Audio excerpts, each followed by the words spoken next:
अस्मा bint इब्बी बकर रवायत करती हैं, वो कहती हैं कि मैं रसूल अल्लाह सल्लल्लाहु अलैहि वसल्लम की ज़ौजा मोहतरमा आयशा रज़ी अल्लाह अन्हा के पास ऐसे वक्त आई जबकि सूरज को गहन लग रहा था और लोग खड़े होकर नमाज पढ़ रहे थे। क्या देखती हूँ वो भी खड़े होकर नमाज पढ़ रही है।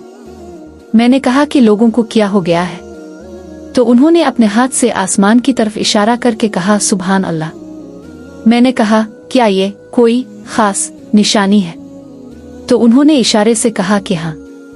तो मैं भी आपके साथ नमाज के लिए खड़ी हो गई। आपने इतना फरमाया कि मुझ पर गशी तारी होने लगी और मैं अपने सर पर पानी डालने लगी।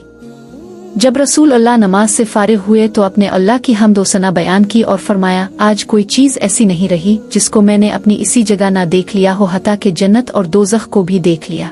और मुझ पर यह वही की गई है कि तुम लोगों को कब्रों में आजमाया जाएगा।